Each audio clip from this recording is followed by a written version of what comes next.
c'est-à-dire que la AEC est une association et une fois par an, dans les associations, il y a une assemblée générale. Et les adhérents, en fait, le rôle de l'Assemblée générale, c'est de contrôler ce qu'ont fait les administrateurs et de renommer les administrateurs.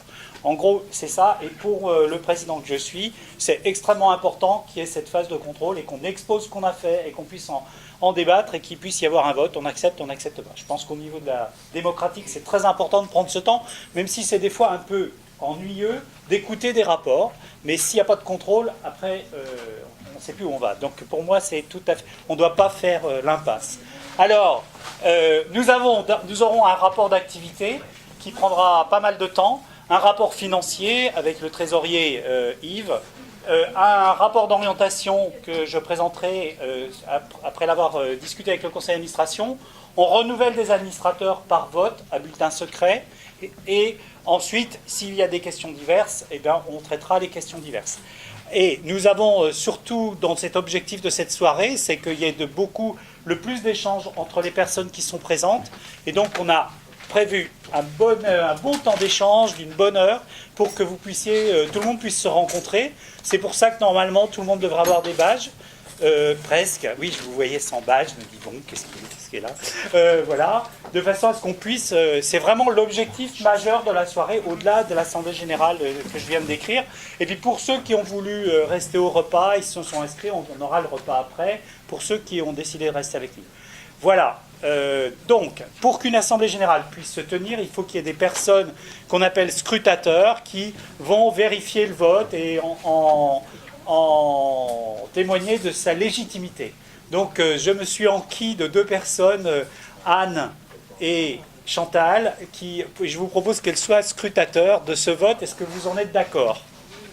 Oui, merci.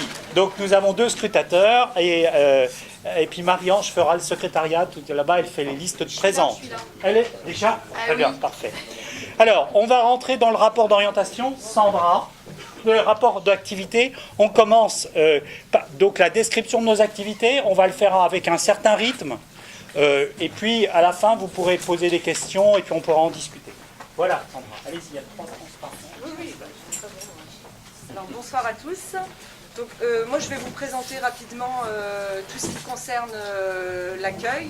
Donc, comme vous le savez, l'association est ouverte en accueil sur le flux le matin en accès libre tous les matins, de 9h à midi, ce qui permet aux personnes d'utiliser le parc informatique, un téléphone gratuit. On propose aussi un affichage des offres d'emploi de Pôle emploi que l'on capte chaque matin sur un site intranet de manière à avoir la possibilité de les imprimer. Il y en a 300 à peu près en début de semaine.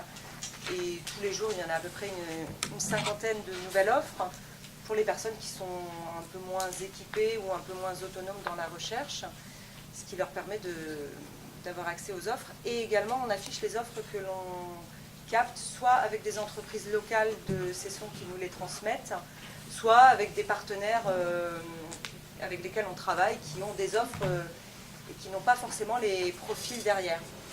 Donc un affichage des offres, un affichage des informations générales, les forums emploi, les conférences que l'on propose, les mercredis de l'alternance par exemple, les différentes conférences qui peuvent être liées, le Stade de l'Emploi récemment, le Carrefour Emploi à Saint-Grégoire récemment, qui ne sont pas forcément sur Cesson mais qui intéressent les demandeurs d'emploi, étant donné qu'en plus on ne touche pas que des gens de Cesson, mais on touche vraiment des gens qui viennent de partout. Donc voilà, pour l'accueil sur le flux, et moi je fais essentiellement les premiers entretiens de toutes les personnes qui passent à l'association. Donc toutes les personnes qui passent le matin, je peux leur donner un rendez-vous pour l'après-midi, ou alors je les reçois dès le matin. Donc c'est vraiment cet accueil, information, orientation et aussi proposition d'un entretien plus approfondi, au cours duquel, là, on va diagnostiquer vraiment le problème de la personne en matière de recherche d'emploi. Donc l'année dernière, en 2013, 2527 passages.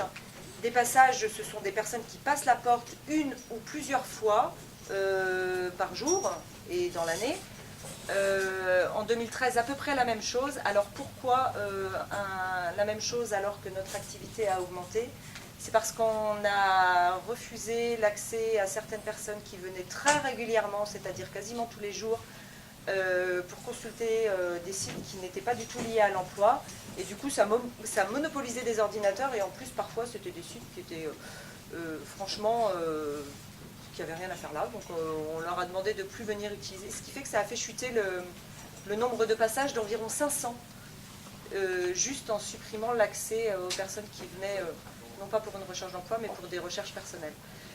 692 entretiens individuels effectués, ça veut dire toutes les personnes que j'ai reçues une ou plusieurs fois, puisque dans ces 692, il y a aussi les entretiens de suivi que j'effectue. Donc ce n'est pas 692 inscrits, mais 692 entretiens individuels effectués par moi-même. Et puis le nombre d'utilisations d'ordinateurs. Alors tous ces chiffres, c'est des chiffres qui sont comptés au fur et à mesure des passages. Donc souvent c'est à la baisse, parce qu'il y a parfois des gens qu'on zappe dans le fait de les cocher à la main. Et la mission locale a accompagné 131 personnes, et là c'est vraiment personne. Au niveau du pli, donc ça c'est les accompagnements que je fais toute seule, donc des personnes en grande difficulté, généralement sans diplôme, généralement très éloignées de l'emploi, généralement avec une très longue période de chômage. Donc c'est un accompagnement individuel long, qui est financé par Rennes Métropole et le FSE, enfin via Rennes Métropole, mais c'est du FSE. Donc en 2013, il y a 8 sorties, il reste 15 personnes qui sont toujours suivies en 2014.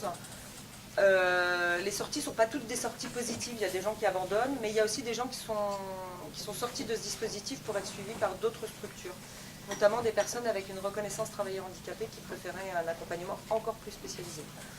Donc voilà, donc des personnes que là je vois très régulièrement, c'est quasiment 2 à 3 fois par mois toute l'année. Voilà, je sais pas, voilà, donc là les données chiffrées, donc c'est Michel qui va prendre la suite. Michel. Bonjour, Michel Drouet, je suis bénévole à AEC. Donc je parlais plus particulièrement des gens qui rentrent dans nos dispositifs, dans les ateliers que nous proposons. Donc un premier diaporama qui montre que la croissance est quand même relativement importante du nombre d'inscrits dans ces activités, sans autre commentaire, hein, je crois que c'est à l'image de la situation actuelle. Il y a un petit décalage.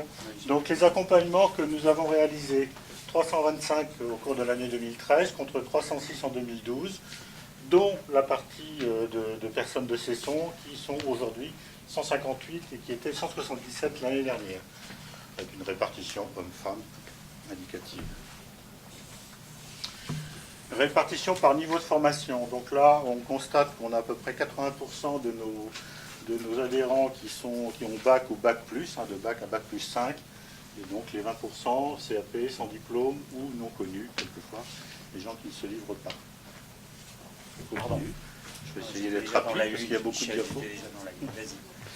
Répartition par tranche d'âge, donc là c'est purement informatif aussi. On voit que la catégorie la plus importante, bien entendu, est de 26 à 49 ans.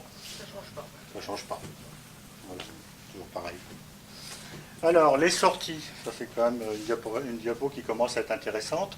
Sorties selon le type de contrat. Au cours de l'année 2013, nous avons eu 118 sorties contre 104 l'année dernière, avec toujours bien sûr la répartition cesson et par rapport au total.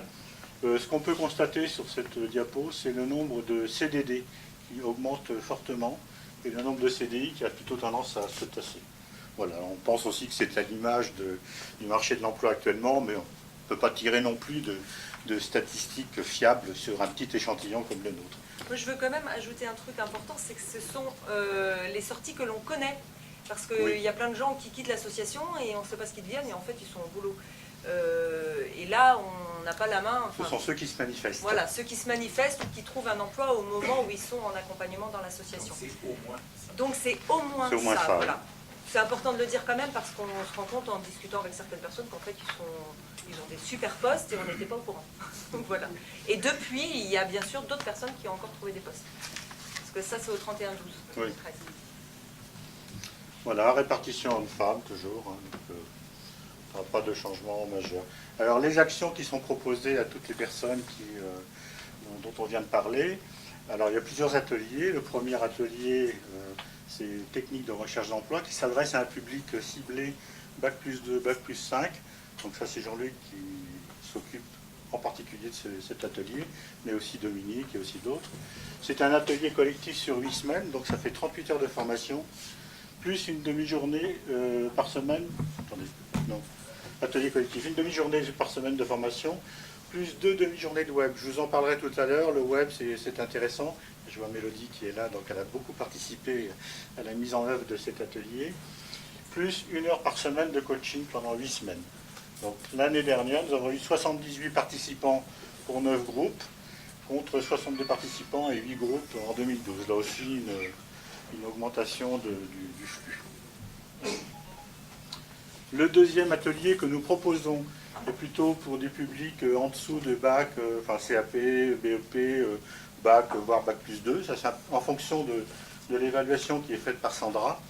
Donc groupe démarche et outils, on propose à peu près les mêmes choses, mais simplement c'est adapté au public.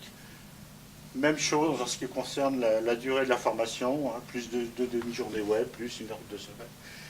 Une heure par semaine de coaching pendant 8 semaines. Donc 19 participants pour 3 groupes en 2013, un petit peu moins que l'année passée. Ça n'a pas beaucoup de signification.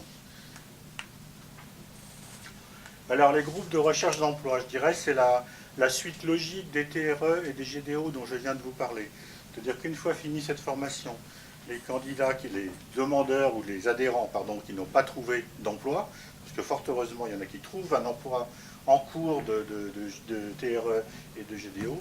Donc ceux qui n'ont pas trouvé d'emploi sont incités à s'inscrire dans un groupe de recherche d'emploi, où là, je dirais, on maintient la flamme, si vous voulez, et on a des bénévoles qui les coachent et qui les aident à faire le point sur leur recherche d'emploi, et les demandeurs bénéficient d'un référent. Donc 95 participants pour 2 groupes en 2013, contre 74 en 2012, pour 2 groupes. Utilisation du web pour la recherche d'emploi. Donc ça, c'est une nouvelle action qui a été montée, je dirais, suite au travail d'un emploi du service civique. Elle est là, c'est Mélodie Delanoë. Donc ça a nécessité pas mal de recherches sur les différents sites. Hein, vous voyez, j'en ai mis quelques-uns comme ça, le site de Pôle emploi, la PEC, Viadeo, les sites des réseaux sociaux, etc. Et on s'aperçoit qu'à chaque fois, les portes d'entrée, les méthodes d'inscription, le calibrage des CV, les syntaxes, la dénomination des métiers peuvent être différentes. Donc un demandeur d'emploi qui est lancé dans cette jungle, il a de fortes chances de se tromper et de croire qu'il est inscrit sur un site alors qu'il ne va pas y être. Donc le travail qui a été réalisé consiste justement à mettre un petit peu tout ça à plat et à transmettre aux demandeurs d'emploi pour qu'ils soient un peu moins perdus qu'ils ne le sont actuellement. Donc objectif, bien sûr, c'est augmenter la visibilité des demandeurs d'emploi sur le web, combattre la fausse autonomie, parce que quand on demande aux demandeurs d'emploi est-ce que vous êtes autonome sur le web, ils vont tous nous répondre oui, bien entendu, alors que quand on fait les premiers tests, on s'aperçoit que c'est pas tout à fait la même chose. Et donc combattre également l'exclusion par le numérique, parce que ça existe encore. Le parrainage. Donc là, ce sont des demandeurs qui sont formés, mais qui ont quand même une difficulté de réseau. C'est-à-dire qu'ils ont du mal à trouver des personnes ou à trouver des solutions pour pouvoir passer leur CV, etc. Donc là, on propose de parrainer le demandeur d'emploi par un cadre en activité. Le cadre en activité est en activité dans une entreprise. Hein, donc ce ne sont pas des bénévoles d'AEC. Donc c'est sur une durée de 6 mois. Donc actuellement en 2013, il y a eu 10 binômes constitués et il y en a 4 qui fonctionnent actuellement. Les permanences informatiques, donc le public, bien sûr, c'est les demandeurs d'emploi exclusivement. C'est un appui individualisé en bureautique par un bénévole. 11 personnes en 2013, 16 personnes en 2012. Là, je m'aperçois que j'ai oublié de vous parler, il y a une valorisation du bénévolat qui a été fait sur chaque action. En gros, on est à 2200, 2300 heures de bénévolat pour toutes les actions que je viens de vous décrire. Sur un total, c'est ce que j'ai compris. Pour les actions peut-être. Sur les actions. Ah oui, sur les actions. Le reste, c'est l'administration, sur les réunions, etc. Les actions pures. Hein, voilà. Les simulations d'entretien de recrutement sont systématiquement proposées à tous les stagiaires de TRE et de GDO. Ça vient en dernière semaine. ou alors pour un demandeur d'emploi qui est convoqué à un entretien avec un employeur. Les demandes peuvent être faites et puis on répond. Donc on a 2 simulations individuelles pour les stagiaires TRE et GDO, avec utilisation de la vidéo lors de la seconde simulation. Pourquoi? Parce qu'il y a ce qu'on appelle le verbal et puis le non-verbal. Il y a l'attitude devant le recruteur, comment on se regarde, comment on communique avec le regard, avec la gestuelle. Et on fait bien sûr des simulations non filmées pour les demandeurs qui sont convoqués à un entretien. On a une permanence tous les lundis matins. C'est-à-dire que ça permet aux gens qui ont un entretien dans la semaine de pouvoir bénéficier d'une simulation. Et enfin, les conférences. Donc ça, c'est une chose qui existe à AEC depuis déjà pas mal d'années. Et on essaye de varier, c'est-à-dire mettre en relation des entreprises ou des institutions avec les demandeurs d'emploi et aussi avec les bénévoles, avec nous, parce qu'on apprend beaucoup aussi au cours de ces conférences. Donc vous voyez, les thématiques de l'année sont là, elles sont diverses, elles sont variées et toujours très intéressantes. Donc 122 participants aux conférences. Et voilà, j'en ai terminé. Qui veut reprendre le flambeau? Oui. Donc vous avez vu qu'il y a 2 Drouets et qui ne sont pas jumeaux, qui ne sont pas frères, qui ne sont rien. Donc voilà, on est bons copains, c'est tout. Ça fait Dupont et Dupont, on fait inter ensemble. Et voilà, essayez de vous y retrouver.